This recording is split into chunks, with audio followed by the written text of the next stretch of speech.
अब कथा धीरे धीरे आगे चलती है, पूरा भूगोल बताया है और इसमें लिखा है स्वर्ग ऊपर है, नरक नीचे है, ऐसा भी लिखा है।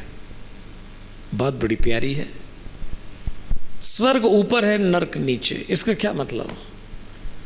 देवियों और सज्जनों, हम सब स्वर्ग जाना चाहते हैं। ये कथाएं भी कई लोग इसीलिए सुनते हैं, कथा सुन लो तो स्वर्ग मिल जाता है। तो क्या मिल जाता है? एक बात की गारंटी देता हूं मैं आपको, अपन सब लोग जब मर जाएंगे ना, तो जब ऊपर जाएंगे तो अपने जो नीचे पीछे वाले रह जाएंगे ना, वो अपने नाम के आगे स्वर्गीय लिख देंगे, पक्का। आप कहीं भी पढ़े रहो। आपने कभी नीचे किसी के नाम के आगे नरकी पढ़ा? सभी स्वर्गीय। मैं तो एक घटना याद करता हूँ कि हमारे नगर में एक बार एक गुंडे को पुलिस ने गोली मार दी, मर गया। बहुत बड़ा गुंडा था। 13 दिन बाद उसके बच्चों ने जब उसका 13वां किया तो कार्ड छापा, वो बच्चों ने अपने पिता के आगे लिखा स्वर्गीय फलाने फलाने जी मर गए। अरे हमने कहा इतना बड़ा गुंडा भी अगर स्वर्गीय हो गया तो फिर अपन कहाँ जाएंगे? इसलिए आप आश्वस्त रहिए, स्वर्गीय तो अपने नाम के आगे पक्का लिखाना है। लेकिन स्वर्ग ऊपर शास्त्र कह रहा है, भूलोक बीच में और नरक नीचे, इसका क्या मतलब? जब आप सद्कार्य करके अपने आचरण से ऊपर उठते हैं तो आप स्वर्ग में होते हैं, और जब आप गलत काम करके अपने आचरण से नीचे गिरते हैं तब आप नरक में होते हैं। ये सीधी परिभाषा है स्वर्ग में।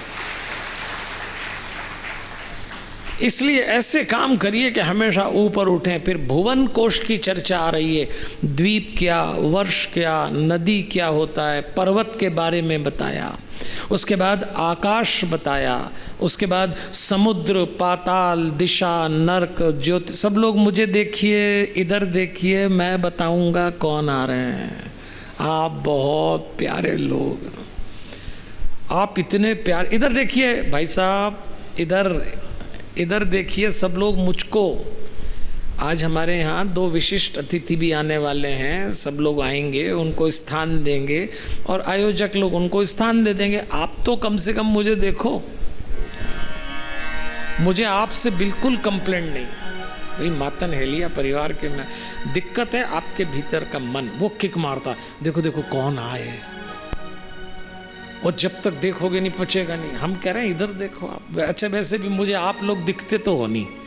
ये लाइट वाले भैया ने पता ना कौन सा फार्मूला सिखा दिया इनको कि लाइट नहीं लगेगी। हमें कोई भी नहीं दिखता है क्योंकि हमारे ऊपर इतनी लाइट है, बाकी सब अंधेरा है। हाँ, लेकिन इतना दिख जाता है कि सूमड़ा सूमड़ा ही और मुस्कुराने वाला मुस्कुरा रहा है, इतना तो मुझे दिखता। जरा मुस्कुराइए, सुबह मुस्कुराइए, शाम मुस्कुराइए, अपनों से मुस्कुराइए, गैरों से मुस्कुराइए। आइए चलें कथा में, आपकी अनुमति हो तो चलें। और थोड़ा बहुत देख लो, इधर उधर देख ही लो आप, तो फिर चलें। चलिए अब मत देखिएगा, आप बहुत प्यारे हैं, लेकिन आपका मन जो है वो किक मारे बिना मारेगा नहीं। फिर टोकूंगा मैं, फिर आप वही करोगे। गंगा का वर्णन आया है देवियों और सज्जनों, और इसके बाद भागवत में अब वर्ष का वर्णन आया है। किस वर्ष में किस देवता ने कौन सा अवतार लिया? तो भद्राश्व वर्ष में हयग्रीव अवतार हुआ, हरि वर्ष में नरसिंह अवतार हुआ, केतुमाल में लक्ष्मी, कामदेव, स्त्रीव्रती, ये सब। रम्यक वर्ष में मत्स्य अवतार हुआ, हिरण्य वर्ष में कच्छप अवतार हुआ, कुरु वर्ष में वाराह अवतार हुआ, और किम पुरुष वर्ष में श्री राम अवतार हुआ। अब भागवत में थोड़ी देर राम अवतार की चर्चा आ रही है देवियों और सज्जनों, तो थोड़ी देर अब हम राम अवतार में चलेंगे, और राम अवतार की चर्चा होगी तो हनुमान जी की भी चर्चा होगी। ये तो पक्की बात है, बिना हनुमान जी के तो राम कथा हो ही नहीं सकती। तो आइए थोड़ी सी देर अब भागवतकार में, ग्रंथ में हमको ले चल रहे हैं राम अवतार की ओर। राम जी के साथ हनुमान जी जुड़े हैं। ऐसा कहते हैं कि व्यास जी ने हनुमान जी के मुंह से भागवत जी में राम जी की स्तुति कराई है। क्या स्तुति है? मर्त्य अवतारः तोह्य मर्त शिक्षणम रक्ष वधाय एव न केवलम विभोह, ऐसी स्तुति आई है। इसका अर्थ समझिए। इस ग्रंथ में कहा है, हनुमान जी राम जी की स्तुति करते हुए कह रहे हैं, मनुष्य अवतार आपने केवल राक्षसों को मारने के लिए नहीं, मनुष्यों को शिक्षा देने के लिए किया है। एक एक पंक्ति पे ध्यान देना आप। कितने सुंदर ढंग से राम अवतार की स्तुति हनुमान जी के मुंह से भागवत रूपी ग्रंथ में बताई गई। हनुमान जी कह रहे हैं, महाराज इस अवतार का प्रमुख व्यापार लोक शिक्षण था। आपने हम वानरों से मित्रता की, सर्वात मना ही सुकृतज्ञ मुत्तमम। और हनुमान जी कह रहे हैं राम जी के लिए कि थोड़े किए हुए को भी आप बहुत अधिक मान लेते हैं। बोलिए क्या बात है, सच बात है। भगवान ऐसे ही हैं। आप भगवान के लिए थोड़ा करिए, भगवान उसको बहुत मान के लौटाते हैं। बहुत मान के मतलब बहुत मान के। तो देवियों और सज्जनों, अब इस कथा में हनुमान जी आ गए और राम जी आ गए। हनुमान जी ने ये जो बात बोली है कि भगवान थोड़े किए हुए को बहुत मानते हैं, हनुमान जी कह रहे हैं राम जी आपका अवतार केवल राक्षसों को मारने के लिए नहीं हुआ, मनुष्यों के भीतर की जागृति के लिए हुआ। और राम ने यही किया 14 साल।